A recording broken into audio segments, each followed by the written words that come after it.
O ambiente escolar deveria ser sempre um espaço de aprendizado, respeito e convivência saudável. Mas, infelizmente, situações de violência ainda acontecem.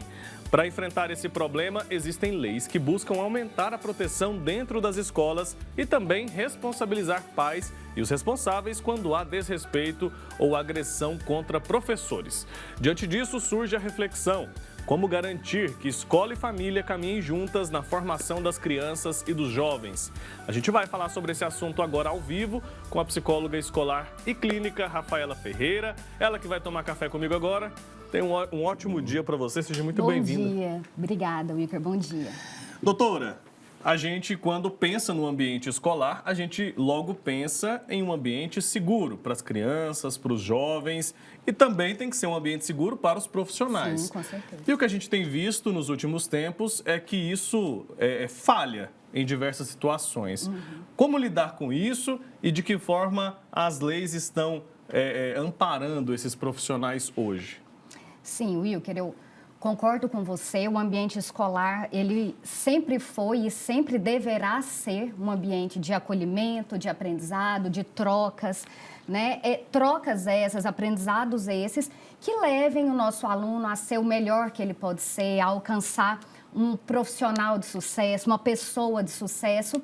Mas ali nós já temos pessoas que já passaram por essa trajetória, que são grandes profissionais, que são os nossos professores, os nossos colaboradores. Então, nós precisamos promover esse respeito, esse diálogo.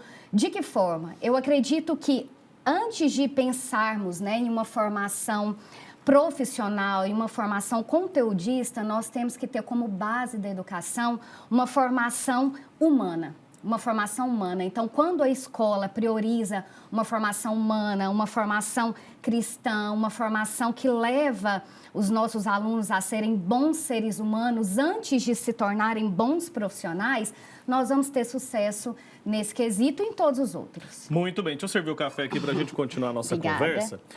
É isso, né? Não adianta nada você ser um excelente médico, um excelente advogado, um excelente jornalista, se você não for pelo menos um bom ser humano. Sim. E como que a gente tem, como que você tem avaliado isso dentro desse ambiente escolar?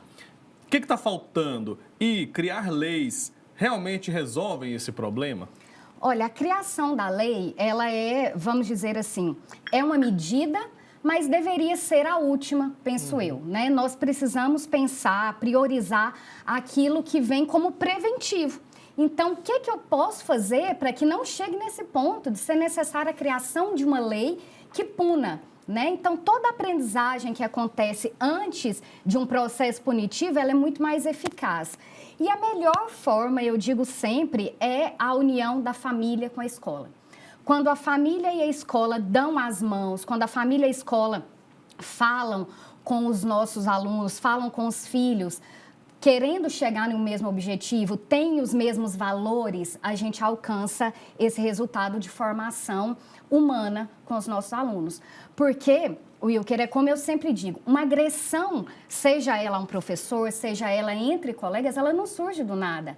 Ela começa com uma regra que é imposta e não é cumprida, ela começa com a falta de respeito, ela começa com uma palavra dita em uma hora inapropriada. Então, quando nós trabalhamos essa prevenção, quando nós, enquanto psicólogos escolares, né, identificamos os pequenos conflitos entre alunos e professores, alunos e alunos, professores e professores, e a gente trabalha e intervém, a gente evita que chegue a um ponto de agressão. O ideal, então, é trabalharmos para que a agressão não aconteça.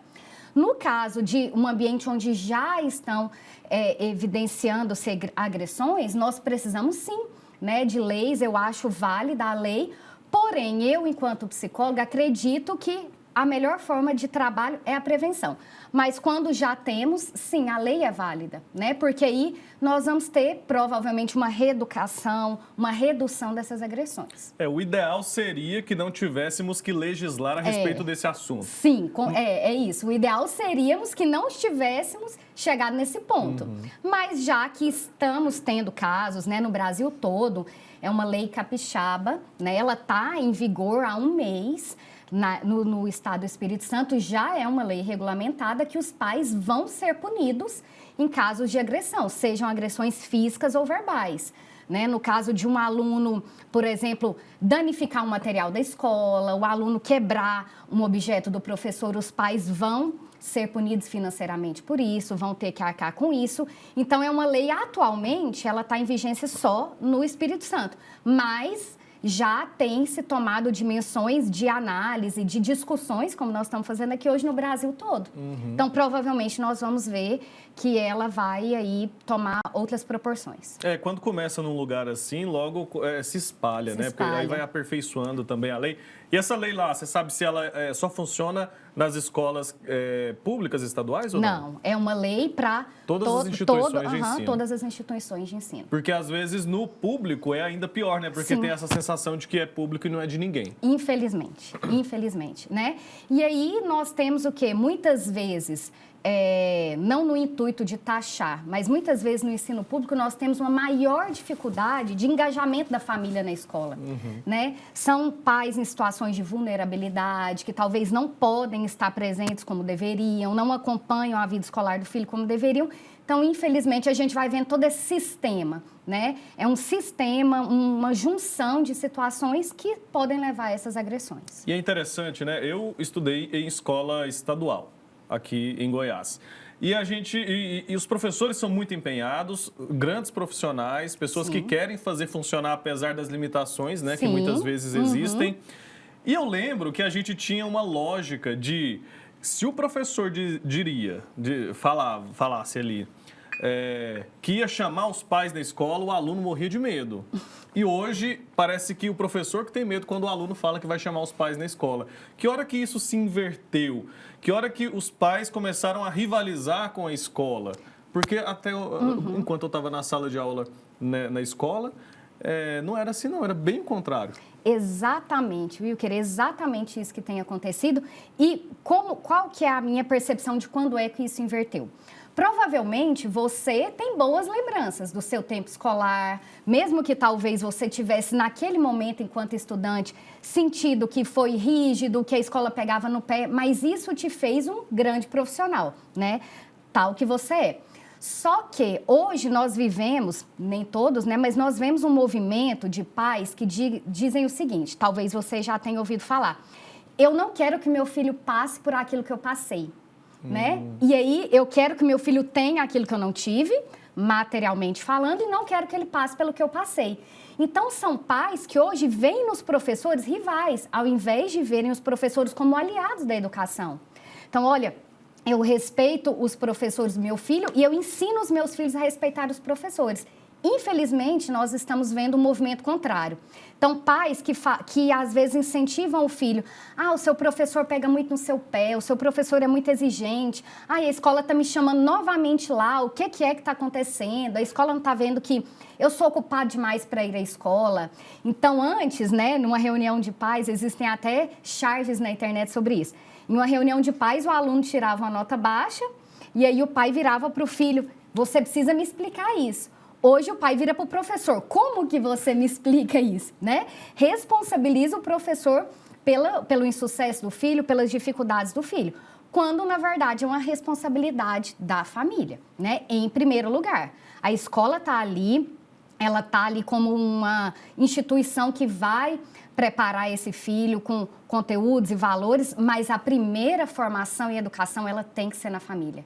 E se não há esse consenso, necessariamente nós estamos lidando e vendo diariamente esses problemas. E tem alguma coisa muito errada, né? Quando o pai diz assim: tá me chamando na escola de novo, eu sou muito ocupado para estar lá. Porque aquele ambiente ali é o ambiente onde o filho se desenvolve mais, né? Sim, o filho passa ali no mínimo 4 horas por dia. E ali ele está aprendendo a socializar, está aprendendo a conviver, regras e tudo. Exatamente. Então, se o pai está ocupado para isso, tem alguma coisa errada aí. Então, e geralmente são pais que em casa também estão ausentes.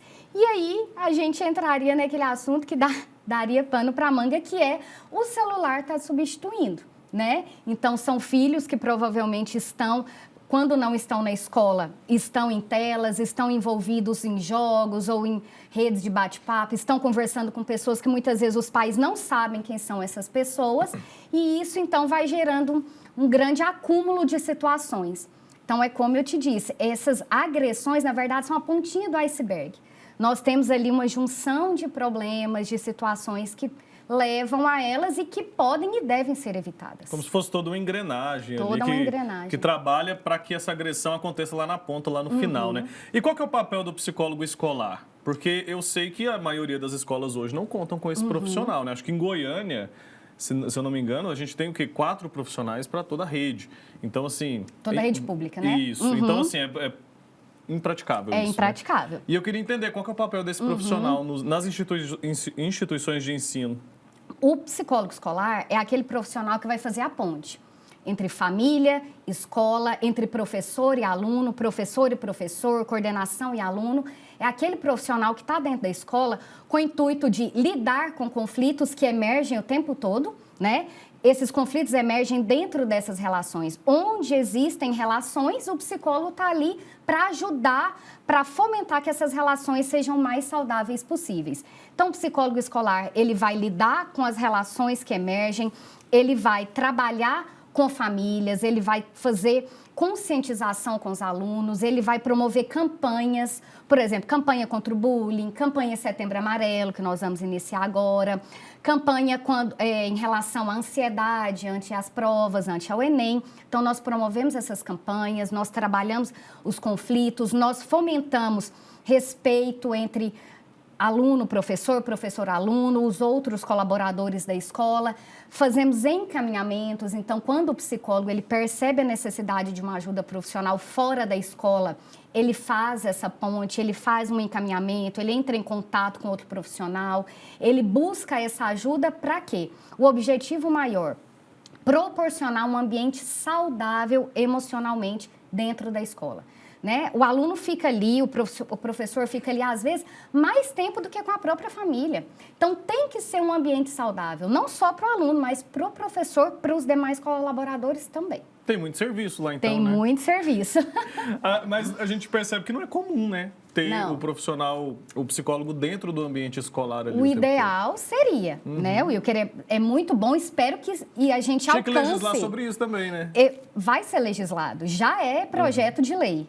Já é um projeto de lei. Essa lei já é essa demanda já é antiga. Essa demanda já é antiga, mas já existem projetos de lei como obrigatoriedade do profissional nas escolas e nas empresas. Já é um projeto de lei. Inclusive, vai ser votado. Até que isso não aconteça, como que nós trabalhamos? Nós, às vezes, fazemos momentos de formação com os professores para que eles repliquem aquilo que nós vamos trabalhar com eles. Então, às vezes, eu não consigo ter o alcance de todas as escolas, mas se eu formo professores, se eu dou para eles uma bagagem de como lidar com conflitos, eles podem ir nos ajudando nesse processo também. E é algo que tem dado muito resultado. Porque o professor, mais do que inclusive o psicólogo escolar, ele conhece muito bem o aluno que ele tem. Ele está ali na sala de aula todos os dias, ele conhece o aluno, às vezes o professor, de olhar para um aluno, sabe o que ele está sentindo. Às vezes me chama lá, Rafaela, aquele aluno está muito no cantinho, aquele aluno ele é conversado, ele está muito caladinho, está acontecendo alguma coisa. Então, os professores, eles são figuras importantíssimas nesse processo. E tem que ser aliado dos pais, né? Sim, o pai inteligente, o pai e a mãe inteligente, eles fazem aliança com os professores. Fazem aliança, não rivalidade. Porque o professor está ali e ele interagindo diretamente com aquela criança. Os pais, muitas vezes, não têm essa chance. Não tem. E assim, a gente critica, mas a gente entende que eles realmente têm muita coisa para fazer, né? Os pais têm a sua casa para cuidar, têm o seu trabalho e tudo mais. Então, o professor deve ser esse parceiro, né? Sim. Estamos falando sobre a relação entre alunos e professores. Uma nova legislação já está em vigor lá no estado do Espírito Santo que pune pais de estudantes que promoverem prejuízos ou algum tipo de agressão dentro desse ambiente escolar. E a gente está tratando desse assunto aqui com a psicóloga escolar e clínica Rafaela Ferreira. E a gente vai continuar com esse nosso bate-papo. Estávamos falando agora há pouco, né, doutora, sobre a importância de família e escola atuarem juntos. E todo mundo, acho que concorda com isso, né, sobre essa necessidade. E como que isso pode ser feito na prática? Na prática, Wilker, nós precisamos convidar as famílias, né? Promover, como você disse, é algo que teria que ser natural.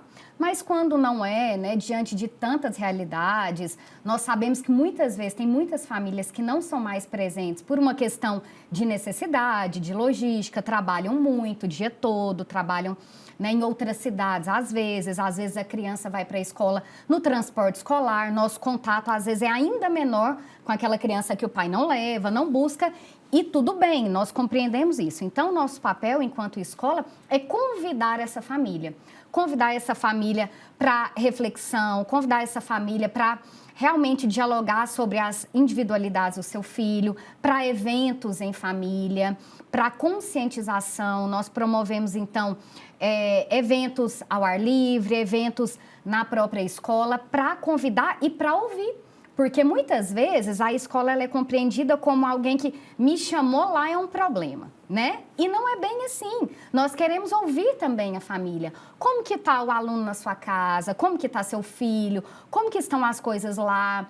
Ele tem feito as tarefas sem dificuldade. Então, assim, nós queremos ouvir as famílias também. Então, a gente precisa quebrar esse tabu de que a família só é chamada na escola para relatar um problema. Porque muitos pais, às vezes, nem vão. Ah, não, já me chamou lá na escola, é um problema, eu já estou sabendo, eu vou mandar um WhatsApp, vou resolver. E não é bem assim. Então, a gente precisa construir essa relação entre família e escola de forma saudável. Talvez, por isso não seja bom, né, ficar trocando a criança de escola, né? Tem pais que acabam fazendo isso com muita frequência, às vezes perde esse vínculo, né? E muitas vezes essa troca de escola, como que eu vejo? Às vezes é uma tentativa de fugir de algum problema, ao invés de resolvê-lo. Então, tem muitas crianças que trocam de escola várias vezes, acreditando que aquele problema, né, é uma questão da escola. E aí vão para outra escola e apresentam o mesmo problema. Quando seria muito mais fácil resolver o problema. Às vezes, uma dificuldade de socialização que a criança tem, uma dificuldade de fazer amigos. Ah, nessa escola não foi acolhida, vamos para outra escola. Não é a solução. Então, a gente precisa resolver os problemas, identificar e resolver.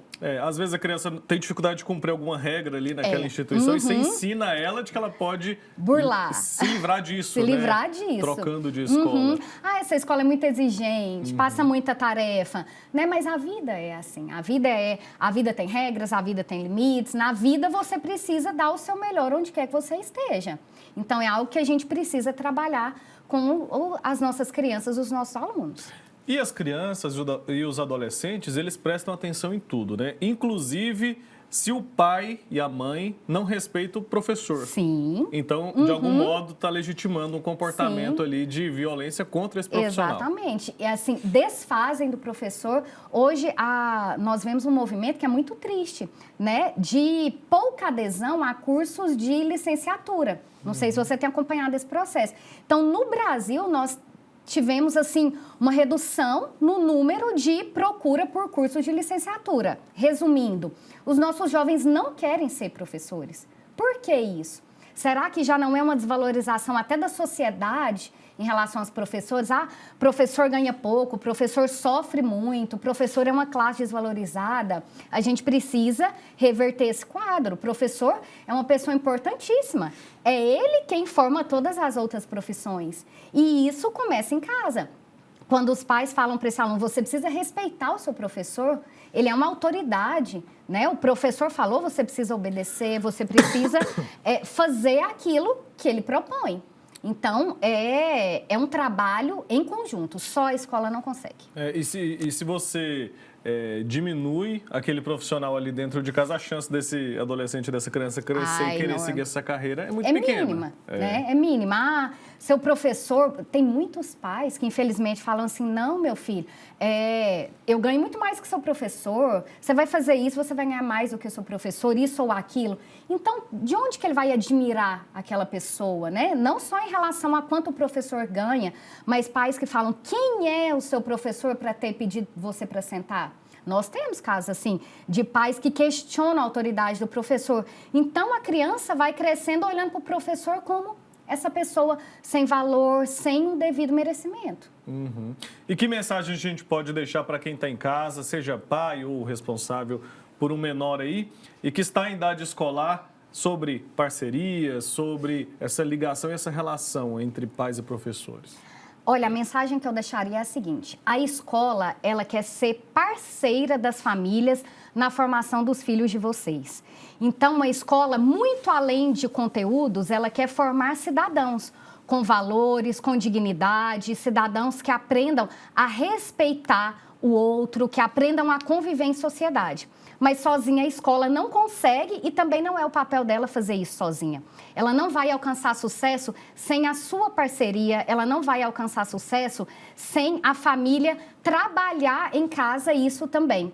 Então, a escola convida, né, qualquer que seja a escola do seu filho, comece a olhar para ela de uma forma diferente, como sua parceira. Esteja mais presente na escola, acompanhe a agenda do seu filho, conheça quem são os amigos do seu filho, quem são os colegas, quem são os professores do seu filho, consiga um tempinho para conversar com eles, qual que é a visão que esses professores têm do seu filho. Caminhem juntos, que vocês vão ver a diferença na formação dos seus filhos. Traga para si, né, essa comunidade escolar toda. Traga para si. Esse conhecimento vai enriquecer muito a formação dessas crianças e adolescentes. Muito bem, doutora Rafaela, obrigado, viu, pela presença aqui.